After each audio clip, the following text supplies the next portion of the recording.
Derrière cette affluence au grand marché de Madina, cet espace de vente des fournitures scolaires.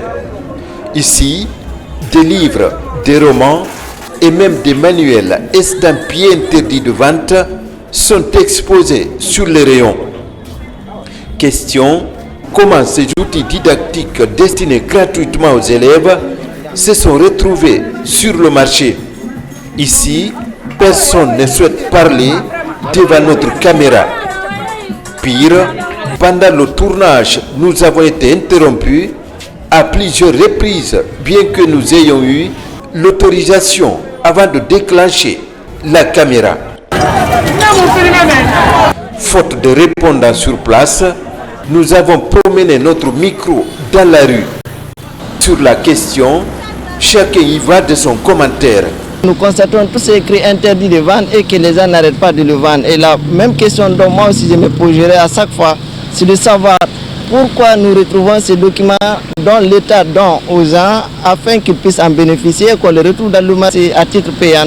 L'État fait ces livres-là pour les parents d'élèves qui n'ont pas de moyens, juste pour les aider et pour aider les enfants aussi à avoir comme les autres. Ces manuels sont mis gratuitement à la disposition des écoles par le ministère de l'enseignement préuniversitaire et de l'alphabétisation à travers l'Institut national de recherche et d'action pédagogique, UNRAP.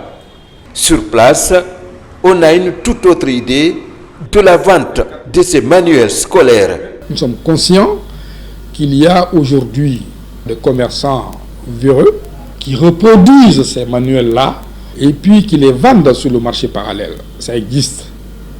On n'a pas de preuve que ce sont nos manuels distribués par les soumissions retenus au niveau des écoles qui sont revendus sur le marché parallèle, mais on a la forte conviction qu'il y a des personnes qui piratent les ouvrages scolaires et qui les revendent sur le marché parallèle.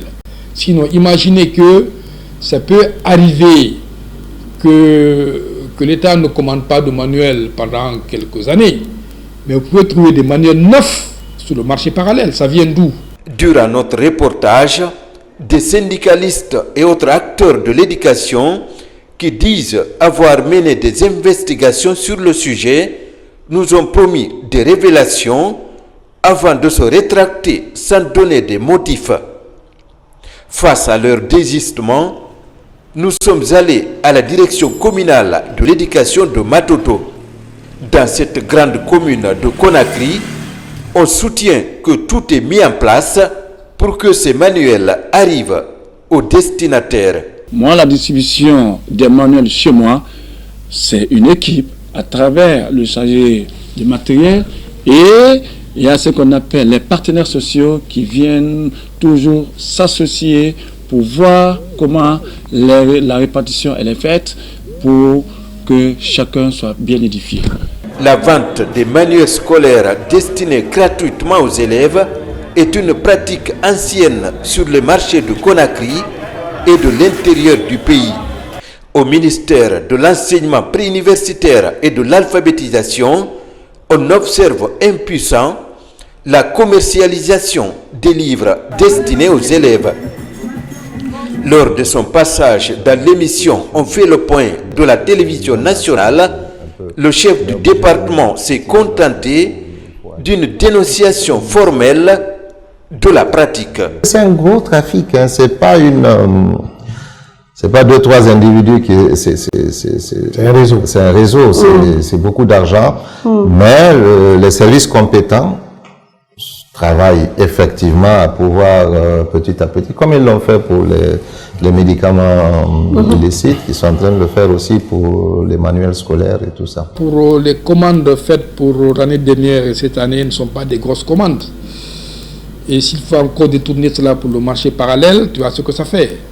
Mais nous sommes conscients d'une chose, moi je n'ai pas des éléments de preuve pour dire qu'un DPE, un DCE revend ses ouvrages. Je n'ai pas d'éléments de preuve, mais j'ai la forte conviction qu'il y a des personnes qui se débrouillent avec ça, qui les reproduisent et puis qui les mettent sur le marché parallèle.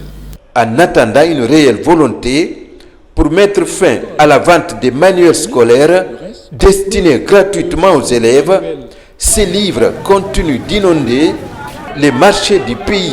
au su et au vu de tous, mais surtout au détriment des élèves et du système éducatif guinéen.